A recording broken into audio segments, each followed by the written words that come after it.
प्रिय विद्यार्थियों, आज हम बीए पार्ट थर्ड ईयर का सेकंड पेपर उप समाज शास्त्रों का परिचय के अंतर्गत नया अध्याय शुरू करेंगे। पर्यावरणीय समस्याएं। पर्यावरण का अर्थ एवं परिभाषा। पर्यावरण शब्द दो शब्दों परि प्लस आवरण से मिलकर बना है, जिसका शाब्दिक अर्थ है परि चारों ओर तथा आवरण अर्थात घेरा, हमें चारों ओर से घेरने वाला ही पर्यावरण कहलाता है। पर्यावरण का सामान्य अर्थ जल, वायु, पहाड़, भूमि, मरुस्थल, पेड़ पौधे, नदियां आदि से लगाया जाता है। पर्यावरण से तात्पर्य है जो कुछ हमें चारों ओर दिखाई देता है या जिनका हम अनुभव करते हैं। उदाहरण के रूप में जीव जंतु, पेड़ पौधे, भूमि, जल, नदी, वायु, अन्य प्राकृतिक वस्तुएं आदि का रूप ही पर्यावरण का निर्माण करते हैं। परिभाषा।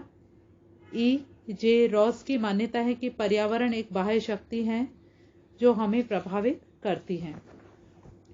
हर्शकोविट्ज के अनुसार पर्यावरण उन सब बाहरी दशाओं और प्रभावों का योग है जो प्राणी या अवयवी के जीवन और विकास पर प्रभाव डालते हैं।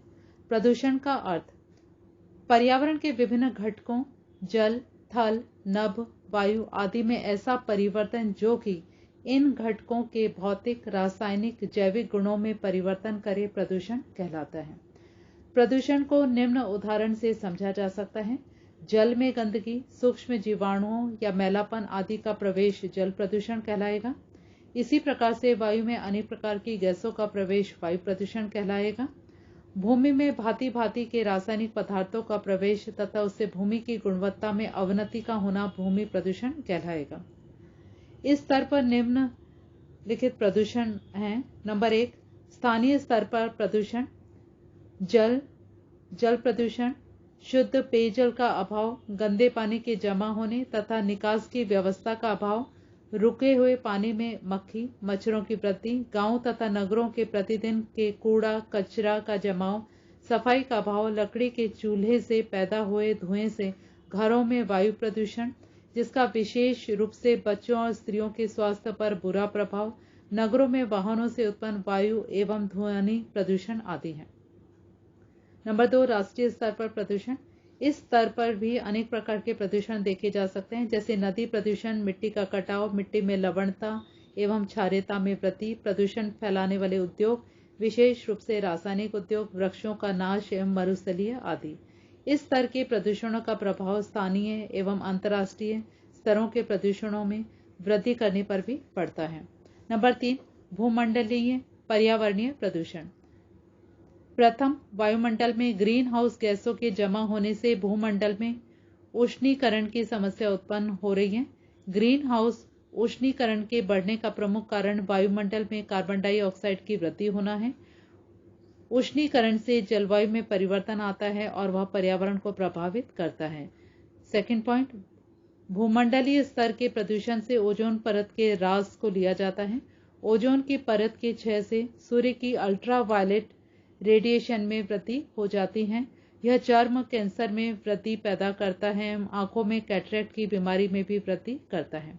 तीसरा, भूमंडलीय प्रदूषण में जैविक विविधता के ह्रास को लिया जाता है। मानव अपने भोजन, दवा, रेशे, औद्योगिक उत्पादन कार्यों के लिए विभिन्न प्रकार के पशु पक्षियों, पेड़ पौधों, जीव जंतुओं पर आश्रित रहता है। ये विभिन्न जीव और वनस्पतियां अपने पारिस्थितिकीय पर्यावरण में फलते फूलते हैं, लेकिन स्वार्थी मानव के कारण इन जीवों और वनस्पतियों का निरंतर विनाश होता जा रहा है, जिससे पारिस्थितिकीय असंतुलन में वृद्धि हो रही है तथा इसका कुप्रभाव सामाजिक विकास पर पड़ रहा है। प्रदूषण के प्रकार। पर्यावरण में कई प्रकार के प्रदूषण विद्यमान हैं। ये प्रमुखतः 5 प्रकार के प्रदूषण हैं। जल प्रदूषण, वायु प्रदूषण, मृदा प्रदूषण, ध्वनि प्रदूषण, परमाणु विखंडन या नाभिकीय प्रदूषण। अब हम इनका विस्तार से अध्ययन करेंगे। नंबर 1 है जल प्रदूषण। जल सभी प्रकार के जीवों के लिए अति आवश्यक है। इसके बिना किसी का भी जीवन संभव नहीं है। जल एक पोषक तत्व होने के अलावा यह शरीर में पोषक तत्वों के वहन का कार्य भी करता है। जल के अभाव में मानव कुछ दिन ही जीवित रह सकता है। अतः स्वच्छ जल के अभाव में किसी भी प्राणी के जीवन की कल्पना नहीं की जा सकती है। जल के द्वारा खेती की जाती है, भोजन पकाया जाता है। आज अनेक कल कारखाने, वाष्प इंजन, विद्युत का उत्पादन, वातानुकूलित यंत्रों, दमकलों आदि के लिए जल प्राथमिक आवश्यकता है। पृथ्वी का 2/3 भाग जलमग्न है। कुल जल संपदा का 93 भाग लवणीय होने के कारण मानव के लिए उपयोगी नहीं है। कुल जल का मात्र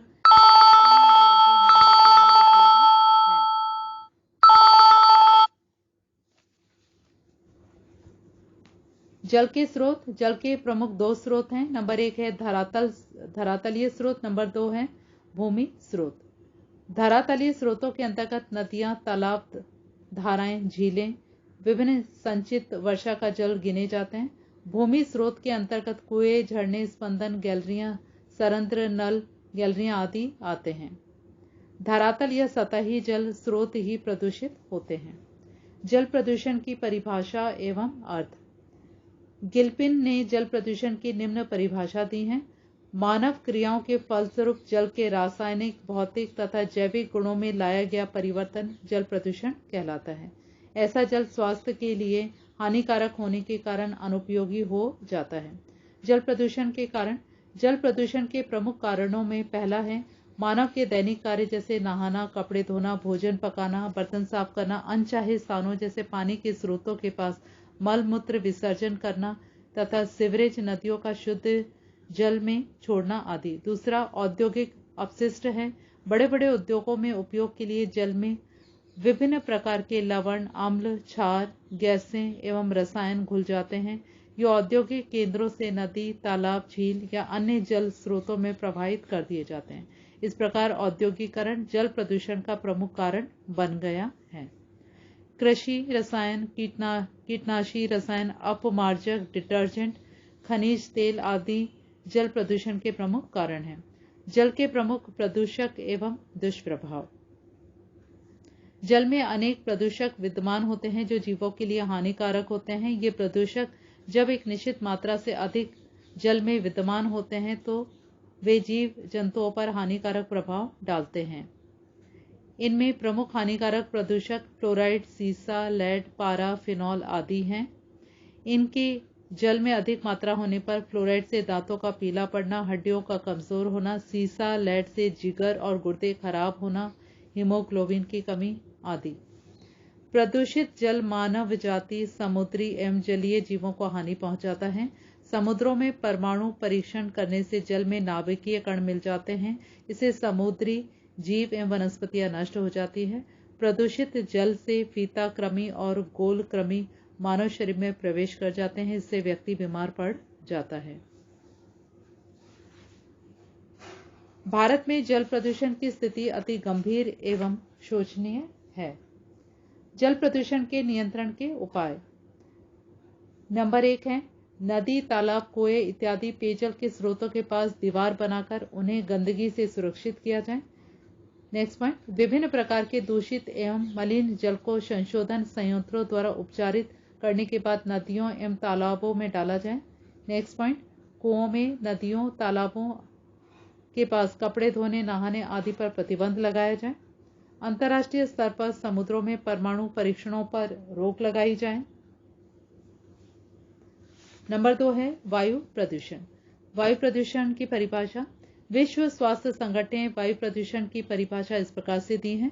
वायु प्रदूषण एक ऐसी स्थिति है जिसमें बाह्य वातावरण में मनुष्य और उसके पर्यावरण को हानि पहुंचाने वाले तत्व सघन रूप में एकत्र हो जाते हैं। वायुमंडल में अवांछनीय तत्वों की मात्रा इतनी बढ़ जाए कि उससे जीवों, पेड़ पौधों और वनस्पतियों को हानि पहुंचे तो उसे वायु प्रदूषण कहते हैं। वायु प्रदूषण के कारण हैं। वायु प्रदूषण के कारण को 2 भागों में बांटा जा सकता है। नंबर 1 प्राकृतिक, नंबर 2 है मनुष्यकृत। नंबर 1 है प्राकृतिक कारण। वनों में लगी आग, ज्वालामुखी से निकलने वाली हानिकारक गैसों, तेज हवाओं से उड़ने वाला धुआं, मिट्टी के कण आदि वायु प्रदूषण के प्रमुख प्राकृतिक कारण है। नंबर 2 है मनुष्यकृत कारण। घरों में जलने वाला ईंधन, वाहनों द्वारा निकली विषैली गैसें, औद्योगिक अपशिष्ट, नाभिकीय विस्फोट आदि मानव द्वारा उत्पन्न वायु प्रदूषण के प्रमुख कारण है। वायु प्रदूषण के स्रोत। वायु प्रदूषण के स्रोत इस प्रकार से हैं। नंबर 1 है घरेलू प्रदूषण, जिसमें लकड़ी, गोबर एवं कृषि कचरे के उपयोग द्वारा उत्पन्न धुएं से होता है। नंबर 2 है कृषि के क्षेत्र में फसलों को हानिकारक जीवों से सुरक्षित रखने के लिए जीवनाशी रसायनों, कीटनाशकों का छिड़काव आदि से कुछ सीमा तक ये वायु में मिलकर वायु प्रदूषण में वृद्धि करते हैं। नंबर 3 व्यक्तियों द्वारा सार्वजनिक स्थानों पर धूम्रपान करने से वायु में धुएं में वृद्धि होती है। नंबर 4 औद्योगिक केंद्रों द्वारा वायु प्रदूषण बढ़ता है। नेक्स्ट पॉइंट, वाहनों द्वारा वायु प्रदूषण, उनके द्वारा निकाला गया धुआं प्रदूषण पैदा करता है। वाहनों से धुएं में अनेक प्रकार की जहरीली गैसें होती हैं। नेक्स्ट पॉइंट, दुर्घटना से प्रदूषण पैदा होता है। भोपाल गैस कांड में आणविक विद्युत गृह में रिसाव की घटनाओं से भयंकर वायु प्रदूषण फैला था। वायु प्रदूषण के दुष्प्रभाव। नंबर 1, वाहनों से निकलने वाले धुएं में carbon monoxide, nitrogen oxide, sulphur dioxide आदि गैसें निकलती है, जिससे श्वसन संबंधी एवं अन्य रोगों में वृद्धि होती है। नंबर 2, रासायनिक उद्योगों से निकलने वाली वाष्प में अनेक प्रकार के रोग जैसे गले तथा आंखों में जलन, जी मिचलाना, दंत रोग, फुसफुस संबंधी रोग, श्वसन तंत्र का संकुचन आदि फैलते हैं। नंबर 3 है एल्यूमिनियम तथा सुपर फास्फेट के कारखानों से वायु में क्लोरीन गैस की मात्रा में वृद्धि से हड्डियों एवं दांतों के रोगों में वृद्धि होती है। नेक्स्ट पॉइंट, कल कारखानों से निकलने वाली गैसों जैसे sulphur dioxide, chlorine, ammonia, carbon dioxide आदि से अनेक रोग उत्पन्न होते हैं। वायु प्रदूषण के नियंत्रण के उपाय। नंबर 1, कल कारखानों की चिमनियों की ऊंचाई अधिक रखी जाए तथा उनमें ऐसे यंत्र लगाए जाने चाहिए जो उनसे निकलने वाले धुएं, गैसों या कणों को अवशोषित कर सके। नेक्स्ट पॉइंट, ऐसे उद्योग जो बहुत अधिक प्रदूषण फैलाते हैं उन्हें शहरों तथा व्यक्तियों से बहुत दूर स्थापित करना चाहिए। नेक्स्ट पॉइंट, वाहनों से निकलने वाले धुएं को नियंत्रित रखना चाहिए। राज्य सरकार के संबंधित विभागों को वाहनों की नियमित जांच करनी चाहिए कि वे वाहन वातावरण में प्रदूषण तो नहीं फैला रहे। नेक्स्ट पॉइंट, कल कारखानों, औद्योगिक केंद्रों आदि के आसपास सघन पेड़ पौधे लगाने चाहिए। नेक्स्ट पॉइंट, वायु प्रदूषण में कार्य करने वाले श्रमिकों, मजदूरों तथा संबंधित लोगों को प्रदूषण से तत्काल बचाव एवं दीर्घ अवधि सुरक्षा की शिक्षा दी जानी चाहिए। तो बच्चों, आज ये अध्याय हम यहीं पे ख़त्म करते हैं और अगले अध्याय में हम इसी चैप्टर की जो विभिन्न कारक हैं मृदा प्रदूषण पे हम चर्चा करेंगे। धन्यवाद।